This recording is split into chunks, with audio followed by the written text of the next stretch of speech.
Hello students, आज बात करेंगे हम लोग एरोमेटिसिटी के बारे में। तो आपने एरोमेटिक कंपाउंड्स के बारे में ऑलरेडी सुन रखा है। उसका सबसे अच्छा एग्जांपल हमारे पास बेंजीन होता है। ठीक है, तो बेंजीन का ही एग्जांपल लेकर के समझते हैं कि एरोमेटिसिटी क्या टर्म है, कहाँ से आता है। तो बेंजीन देखिए, बेंजीन का स्ट्रक्चर अपने पास कुछ ऐसा है।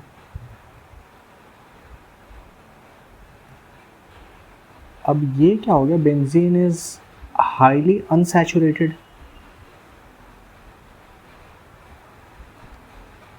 ये हाईली अनसैचुरेटेड है और इसके हिसाब से इसका जो हीट ऑफ कंबशन और हाइड्रोजनेशन आना चाहिए था वो नहीं मिलता है। Still low heat of hydrogenation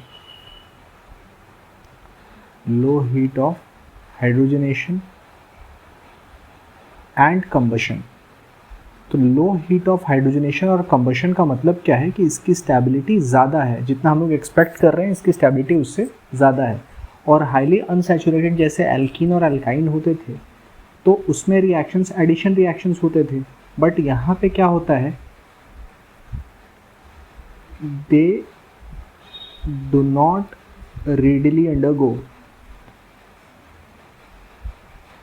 readily undergo addition reaction.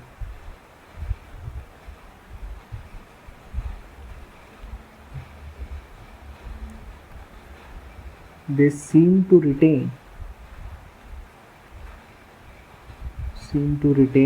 their unsaturation. तो ऐसा क्यों हो रहा है, क्या रीज़न है कि ये अपने अनसैचुरेशन को मेंटेन करके रखना चाहता है और अनलाइक एल्किन एल्काइन ये एडिशन रिएक्शन में नहीं जा रहा है। तो इसमें किस टाइप के रिएक्शंस नॉर्मली हमारे पास होते हैं, तो usually undergoes electrophilic substitution reaction.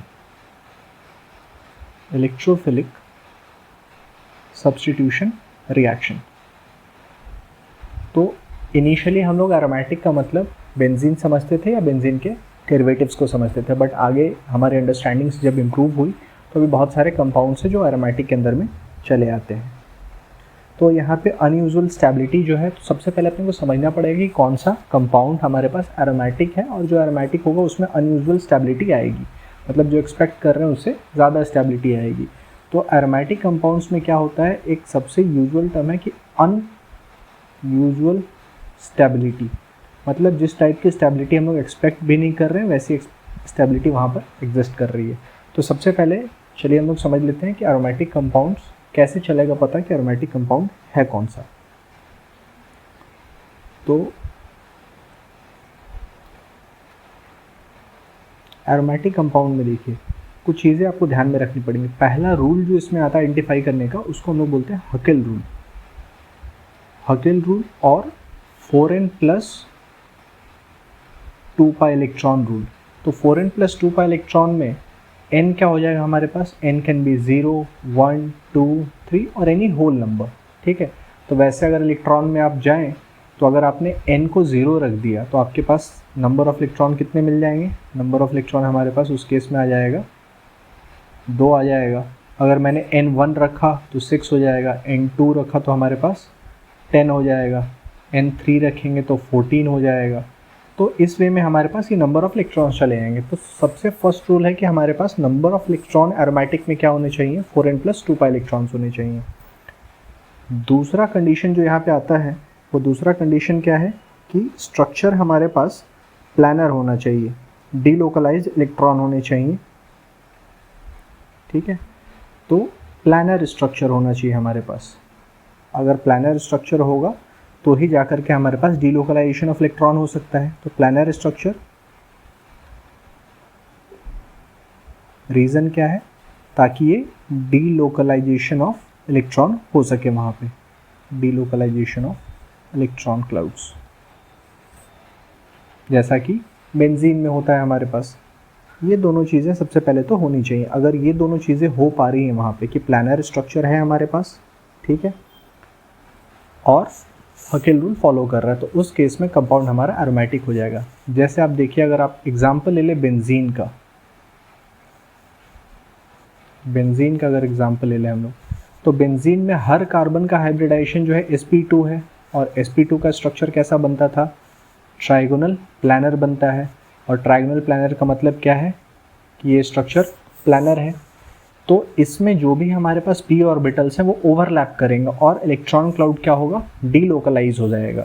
और इस पे इलेक्ट्रॉन्स कितने थे, पाई इलेक्ट्रॉन्स कितने हैं, तो पाई इलेक्ट्रॉन्स हमारे पास 1 पाई बॉन्ड, 2 और 3 पाई बॉन्ड, तो इलेक्ट्रॉन्स इसके पास हो गए 6 और स्ट्रक्चर कैसा है, प्लानर है। तो इसका मतलब बेंजीन क्या हो जाएगा हमारा, बेंजीन हमारा हो जाएगा एरोमेटिक। तो बेंजीन हमारा एरोमेटिक हो गया, ठीक है। वैसे ही एक और एग्जांपल देख लेते हैं हम लोग। लेट्स से मैंने एक आयन ले लिया ऐसा, और लेट्स से यहाँ पे चार्ज प्लस है और यहाँ पे डबल बॉन्ड है, ठीक है। तो इस पे पाई इलेक्ट्रॉन्स कितने हैं, 2 पाई इलेक्ट्रॉन्स हैं, और सारे कार्बन एटम्स इसमें भी sp2 हाइब्रिडाइज्ड हैं, तो प्लानर स्ट्रक्चर है।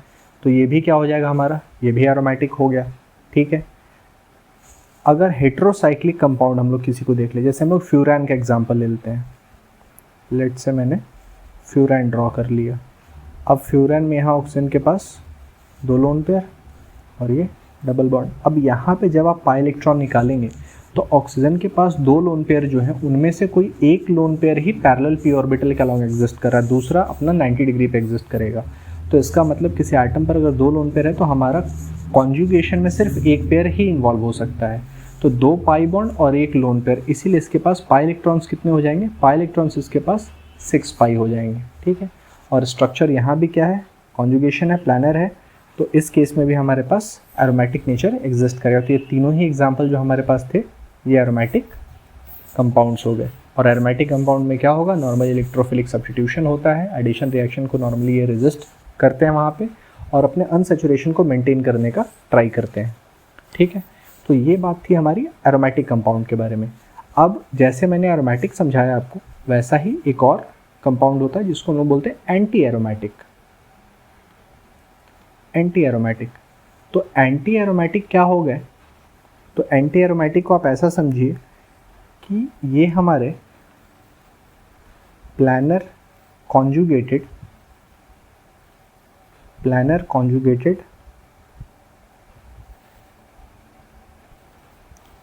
कार्बोसाइक्लिक पॉलिन्स होते हैं, carbocyclic pollens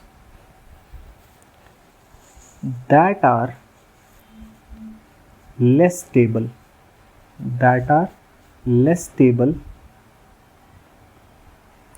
than their open chain analogues।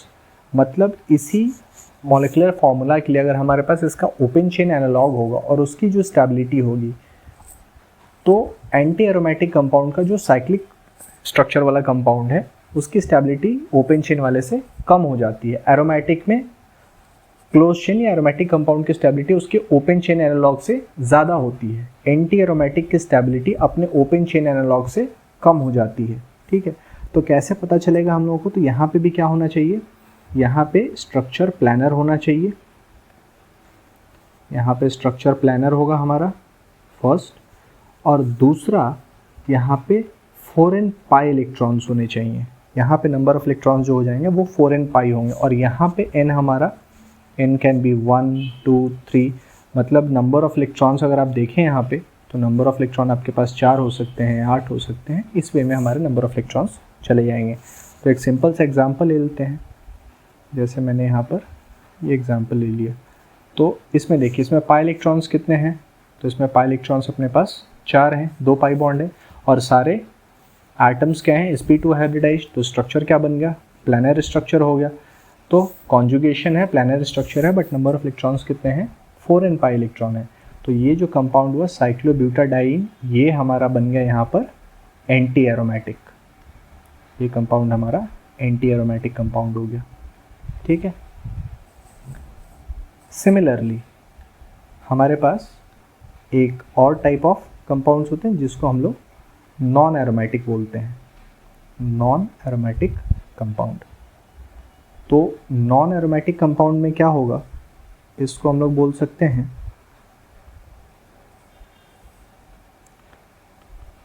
Completely conjugated नहीं भी हो सकता है कंप्लीटली, या कंप्लीटली कॉन्जुगेटेड भी हो सकता है। तो completely conjugated carbocyclic polyenes, carbocyclic polyenes whose stability is comparable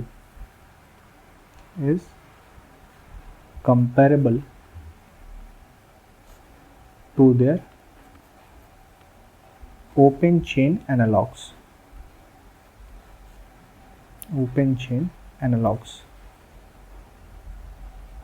ठीक है। तो यहाँ पे देखिए, यहाँ पे इस केस में क्या है, हमारे पास ओपन चेन एनालॉग जो होगा उसकी स्टेबिलिटी उसके कंपेरेबल होगी, आसपास की होगी। ये कम्प्लीटली कॉन्जुगेटेड हमेशा ट्रू नहीं होगा आपके पास। तो यहाँ पे प्लानर स्ट्रक्चर होना चाहिए, ऐसा कुछ नहीं है, ठीक है। तो जैसे कि इसका एग्जाम्पल देख लेते हैं हम लोग। लेट्स से ये एग्जाम्पल ले लिया हम लोगों ने, ठीक है। और यहाँ पे ये पाई बॉन्ड्स हो गए हमारे पास 3, और इस पॉइंट पर सिंपली हम लोगों ने 2 हाइड्रोजन अटैच कर दिया।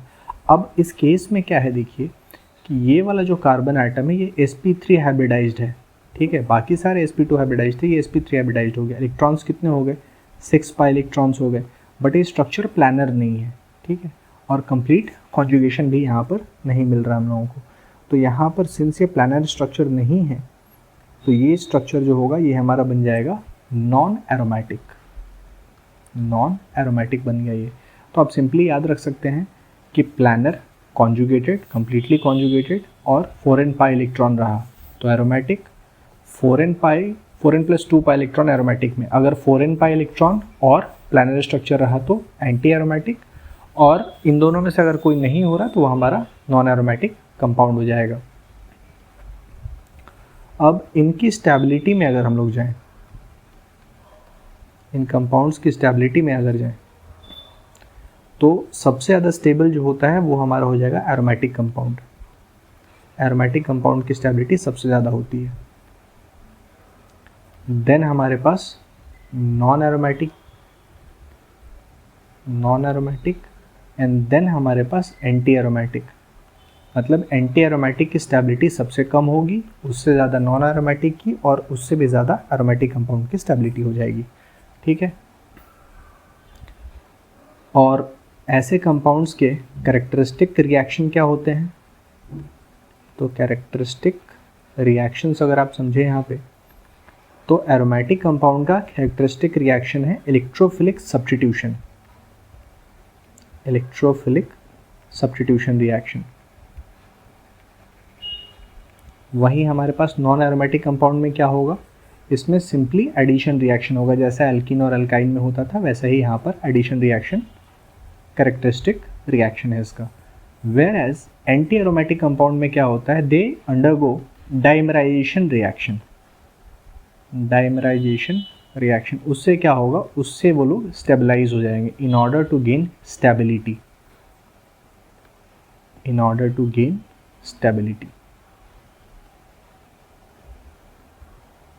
ठीक है। तो यहाँ पे हमारा ये पार्ट क्लियर हो गया कि एरोमेटिक क्या होता है, नॉन एरोमेटिक क्या होता है और एंटी एरोमेटिक क्या होता है। और जब भी ये सारे effects along with inductive effect, hyper conjugation, resonance, ये सारे टर्म्स आ रहे हैं तो आपको ध्यान में रखना है प्रायोरिटी ऑर्डर क्या होगा, AERHI। A for aromaticity, E for equivalent, R for resonance, H for hyper conjugation and I for inductive effect. Equivalent क्या है, तो इक्विवेलेंट रेजोनेंस एक टर्म है। इक्विवेलेंट रेजोनेंस का मतलब क्या होगा, जहाँ पे रेजोनेटिंग स्ट्रक्चर्स एक जैसे बन रहे हो। तो जब सिमिलर रेजोनेटिंग स्ट्रक्चर्स बनते हैं तो उनकी कंबाइंड स्टेबिलिटी ज़्यादा हो जाती है, ठीक है। क्योंकि रेजोनेंस में समझा था हम लोगों ने कि हर रेजोनेटिंग स्ट्रक्चर का कंट्रीब्यूशन इक्वल नहीं होता है। जो ज़्यादा स्टेबल होता है कंट्रीब्यूशन उसका हाई होगा। तो अगर एक से ज़्यादा रेजोनेटिंग स्ट्रक्चर एक जैसे बन गए जिनकी स्टेबिलिटी ऑलमोस्ट आसपास है, तो कंबाइंड इफेक्ट क्या होगा, ज़्यादा स्ट्रॉन्गर हो जाएगा, तो वहाँ पे स्टेबिलिटी इंक्रीज हो जाएगी, ठीक है। तो इसके साथ ही हमारा ये एरोमेटिसिटी वाला पार्ट भी ओवर हो गया।